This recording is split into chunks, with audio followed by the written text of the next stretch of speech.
Good morning, good day, good afternoon, good evening, everybody. This is Lisa Tomey, and I have David Martin and Carlos Miller here today to talk about creativity. But first of all, I want to do a check-in with everybody. So how's everybody doing this morning? Wonderful, wonderful. Yeah, I'm doing real good. Happy to be here with you guys.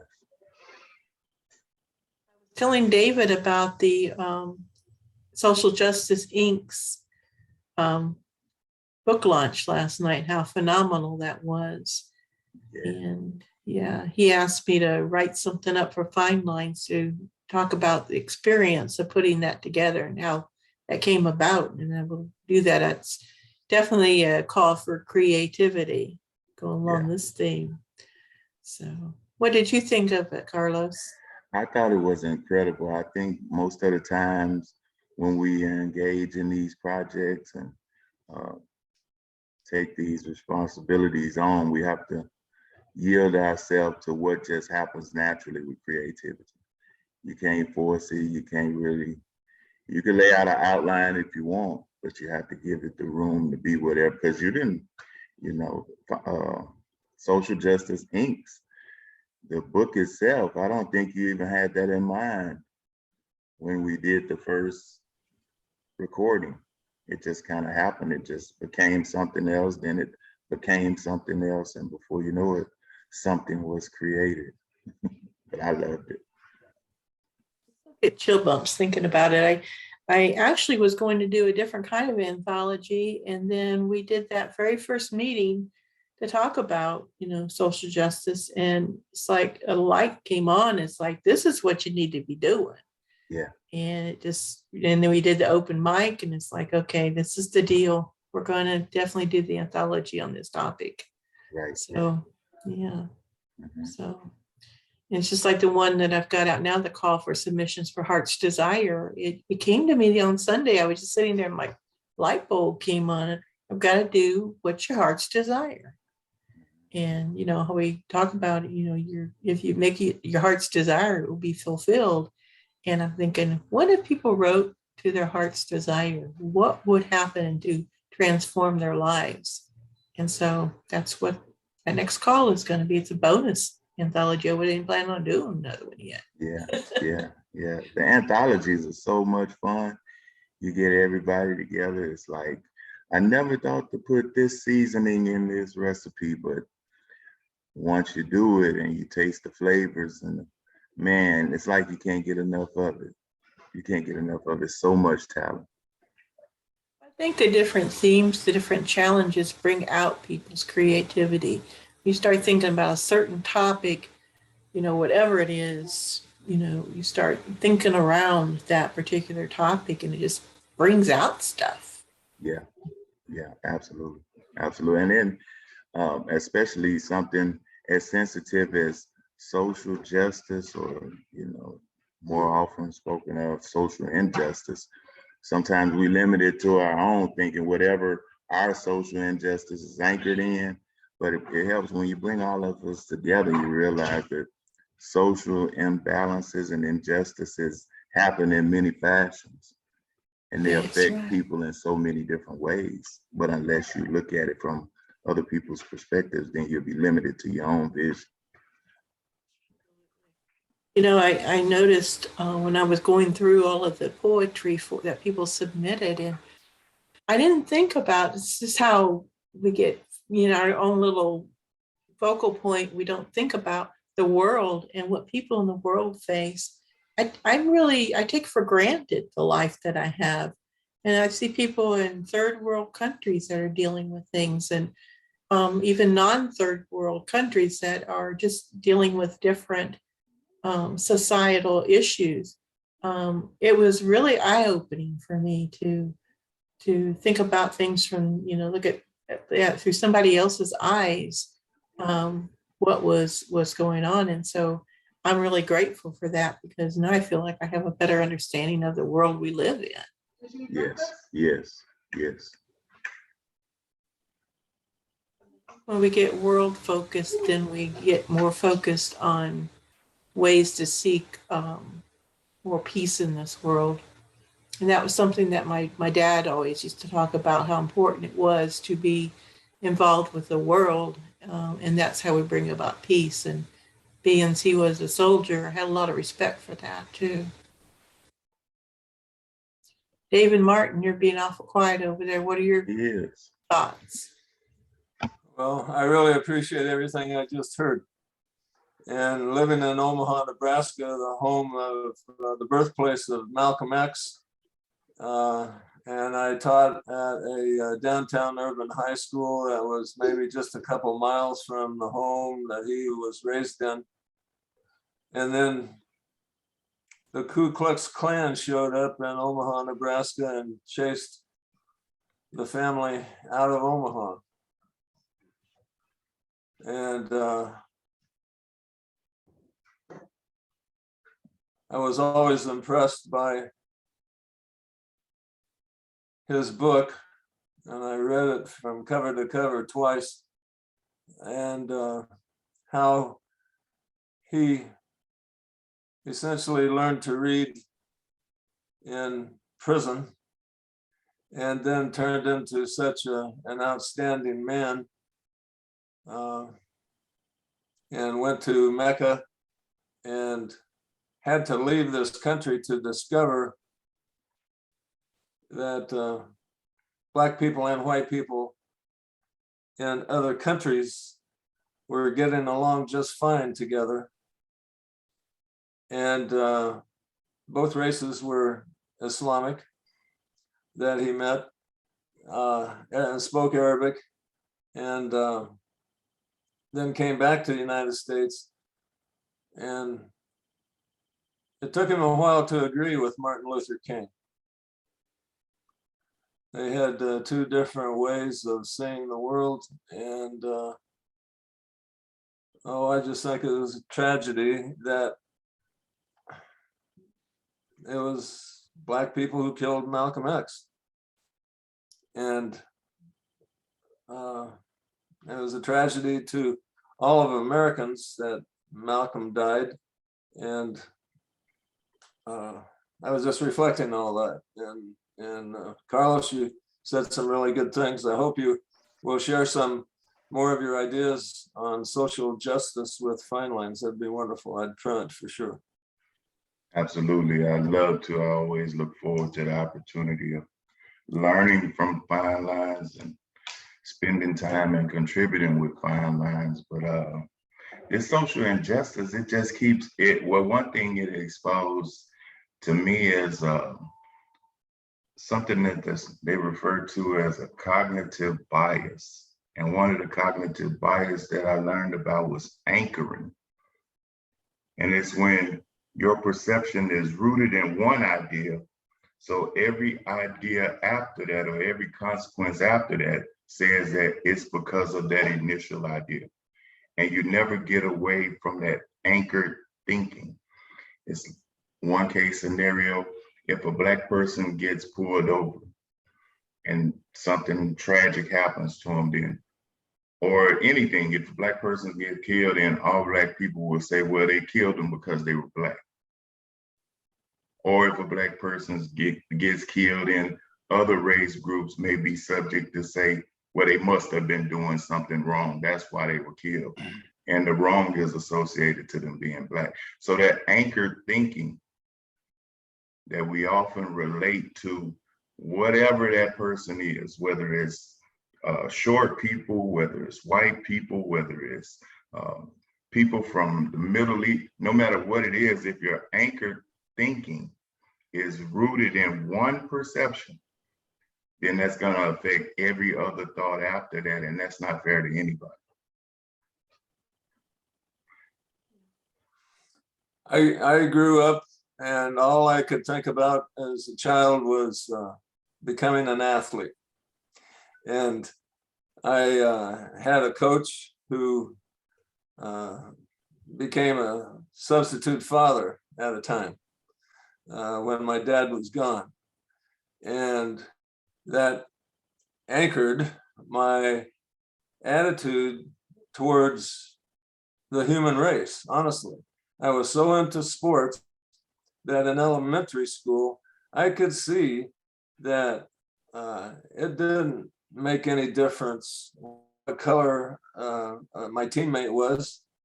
Could he perform? Could he help us drive down the field and score and have the crowd roar? And my best buddies were Native Americans and African Americans and all kinds of people that filled our public schools. Yeah. And the thing about public schools is they don't keep anybody out. Anybody who comes through the door is welcome. I mean, that's written. That's the way public schools work. And then I saw them perform on our teams, and that was such a lesson of life that I still hold dear in my heart today. And if we could have our country more like a good team with good coaches, so many of our social injustices would evaporate. I'm convinced of it. And as a teacher of 50 years in schools of all different kinds, students of all different abilities and interests, my goodness, it would be wonderful if we could have our country operate on such a fine model as good public schools, as good teams with that profile. And using that metaphor, so many of our issues would evaporate. I'm convinced of it. I couldn't agree with you more. I learned a similar life lesson in the military. I didn't have the privilege of playing sports and things like that.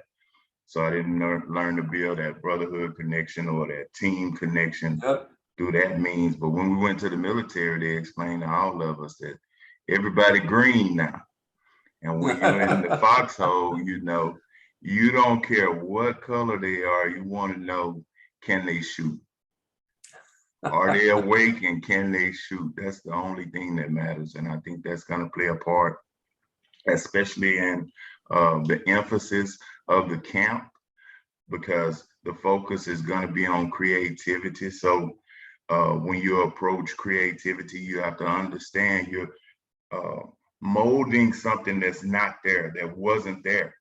So if you started out rooted in an anchored perception, you have to create something else. I had to go to the military because I'm from Philadelphia, Mississippi, one of the most racist territories probably in the Union. And once you leave there, you can't help, because of the society that you've been subjected to, you can't help but to have absorbed some of it.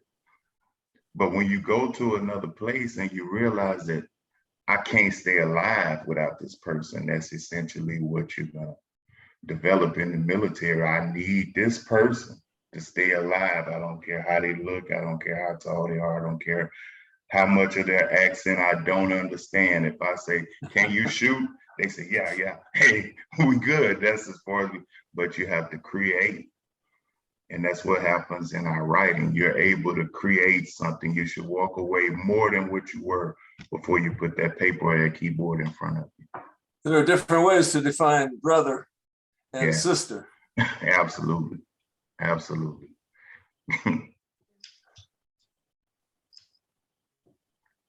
like you build a community, a different community, and you are exposed to actually evaluating your biases when you think about it.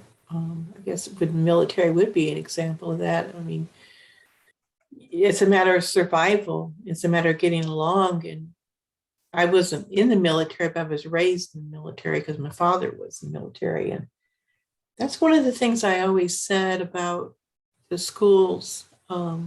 We didn't really have any issues. There were, as far as color of skin and that, I mean, that I was aware of, or unless I had blinders on.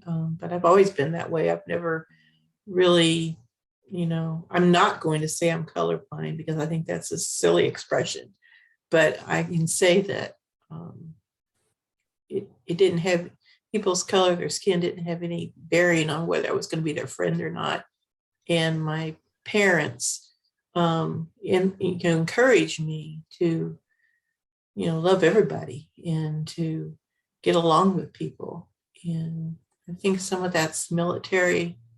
And because my mother, she grew up in Louisville, Kentucky, and there were fights on the way to school between black and white. And, they would throw rocks at each other and everything else. So she was brought up in that kind of an environment. And yet, she encouraged me to not be prejudiced, but I never even thought about being prejudiced in the first place, maybe just because I was brought up that way. It's really hard for me to understand, the whole concept. I understand what it is, but it's really hard for me to swallow it, I guess, because it just makes sense to me. It has to make sense to me. I don't find any sense in being prejudiced. I heard Jesse Jackson speaking in our school gymnasium. And we had so many people there that it was shoulder to shoulder, wall to wall. And he had the entire room, that large gymnasium, people packed like sardines and enjoying every minute. And he had everybody in the palm of his hand. And I'll never forget that he never used the word colorblind. He kept talking about what we have here is a large tossed salad. And I can remember Coalition, yeah. And I can remember hearing that metaphor for the first time at that location and wondering, what did I just hear? And that metaphor is rich and in many ways. And he spent a lot of time talking about, well, the olive doesn't really want to be a tomato. and lettuce really doesn't want to be a cucumber. But if you have the right mixture and it's tossed, they all serve their purpose and do what they are, what's the word, created to do and taste like. And then the result is just wonderful. And I thought, oh my goodness. And I was laughing with everyone else and he was laughing, and it was just a beautiful experience. I still remember that image, that concept, that we as individuals should do what we are born to do, created to do, be who we are with pride and dignity, and then not give up those qualities that make us unique, but add our qualities to the creative whole and make a wonderful salad. Does that make sense? Makes a lot of sense, and I like salad. It was using creative expression. Yeah. Yes, yeah. yes. He's a very creative man. I've never heard such a good speaker anywhere else. Jesse Jackson was a gift. Yeah. David, with summer camp coming up, can you tell us about what we're going to be focusing on for camp? Creativity, curiosity, and the two go together. Fine Lines is metaphorically an open book. And I mean that in multiple ways. And our summer camp, which will be the 23rd annual summer camp, Fine Lines is sponsored 23rd consecutive year. We're Zooming. We've got July 9th and 10th, and then Wednesday night, the 13th, and then the following weekend, the 16th and 17th for the adults. And if you go to our website, finelines.org, you can see the schedule. We've got camps available for Zooming with students 5th grade through 12th grade. And then the adults are going to be a separate camp. So we invite everybody to join us. And if you have any questions at all, please write fine-lines@cox.net, and I will personally answer any of your questions. Do people have We to come have, to every session? You do not have to come to every session. We want you to come to as many as possible, and the more the merrier. Our adult session was a large one last year, and we had people from other countries. We had people from many states in the United States, but we had people join us in the adult session from Canada, from Saudi Arabia, Uganda, Singapore, London. So it's an exciting time. We meet people and we talk about writing, and we're writers helping writers. The idea is we don't have grades, we don't have competition, we have blank pages to fill. That's our mission. And if you want to be a good worker in any industry, I learned that the most important thing is showing up for work. Okay, so here we are, and we are writers, and we want to improve our writing.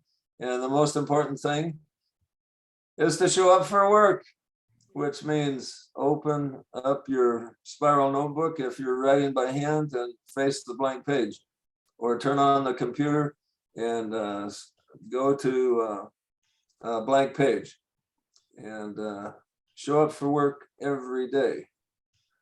I always was curious where the word journal came from, and the word evolved over time from a Latin word, diurnal, which means daily, and was referring to the sun coming up every day.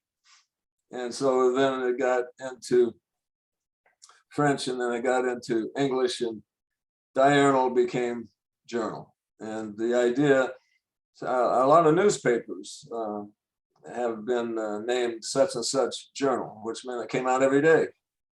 Okay, so if you're a writer, I'm convinced you'll never make me believe otherwise, because I've seen it happen so often, that if you want to improve your writing, you want to write every day. Heck, if you want to be a better pianist, you should practice your piano every day.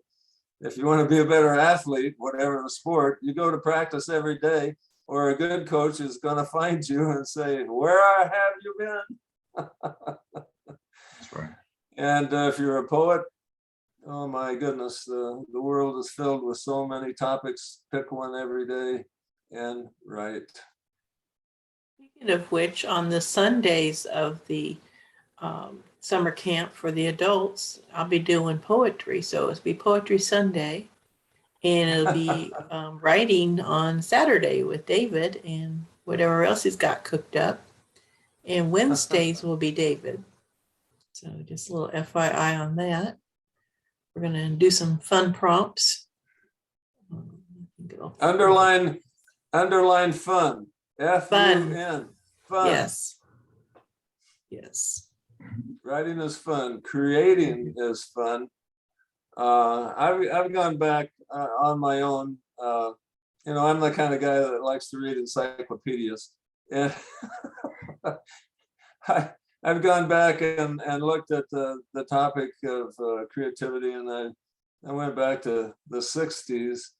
That's the 1960s, not the 1860s. The 1960s. And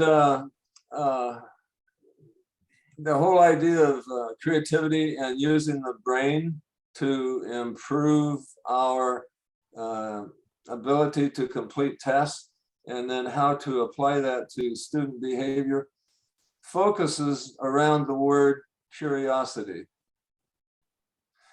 And after reading a whole bunch of stuff, the bottom line of all that is what I'm trying to say is if you want to improve your creativity in any field on any topic, find a way to increase your curiosity of that topic.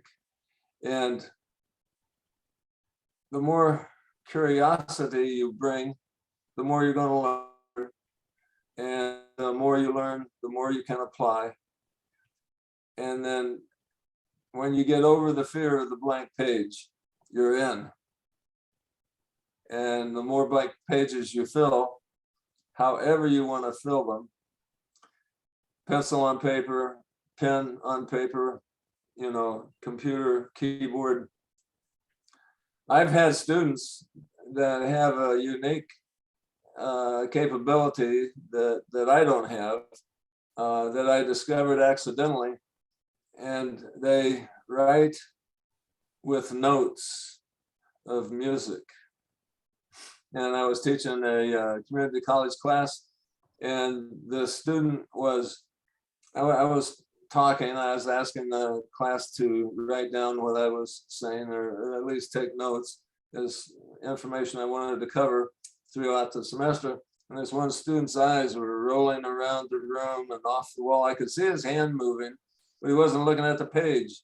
And I just assumed, I don't know, he was doodling or faking, taking notes. And I walked behind him, and all I could see was music on the page. And I said, Tommy, what are you doing? And he said, what do you mean? Well, you're writing music, and I wanted you to take notes on what I was saying because it's going to come up later in the semester. And, oh, that's what I'm doing. And he had to explain to me that he had the ability to write notes of music while he was taking notes, and that information wound up on that page, and all I saw was music.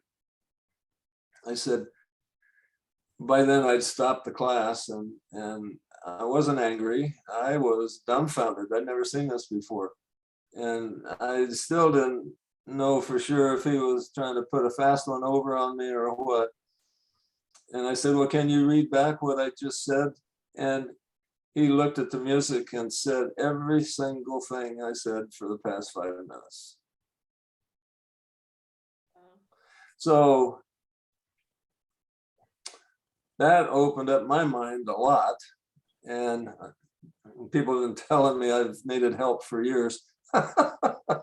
and this student was helping me learn. Isn't that interesting? And we can't label students. We can't label writers. We can't label, should not label anybody. And that was an education for me. So I share that, trying to make a point that if you are curious, sometimes that's all you need to learn, to improve, to get better, to increase your creativity. Exactly. Well, I think it's probably about time to wrap it up. Does anybody have any final thoughts to share? I was even listening to David talking about and encouraging the writers to write every day as they should. You never know when that light bulb's gonna click. When it comes to creativity, you never know. And don't stifle it. Don't be so bent on, well, I'm gonna write on this, I'm gonna write on this. We're pulling from everything around us at any given time.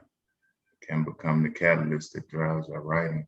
So it's like a mic, like that little mic. We used to play with these little magnifying glasses that had a handle and a big glass on it, and we'll take it and it'll focus all of the light from the sun in one particular point. And everything around us is like the sun. It's always there, It's just when you hold still long enough to focus what's around you. So you never know when that light bulb is going to click. So every time you sit down, just let it happen. Just let it happen and let it flow and have some fun. Have some fun. Man, I'm so happy I got to be here with you guys, y'all. I look forward to the next time. Carlos, you struck a nerve with me on that last point. When times are dark, when the clouds are ominous, when the storm is coming and we can't find the sun, we have to become the sun. We have to become the light. Now that's good. Did you just Right come on, up with man. that? Did you just come up with that? Yes, sir. Oh yeah, I'm never letting you go, brother. That's good. That's good. Become the light. Become Become the the light. light. You tell the truth with your words. You share your life experience with others. You become the sun in the dark times. Hallelujah. Amen. All right, got your pens? Yes, sir. This is how we write on. Right on. Right on. WRITE.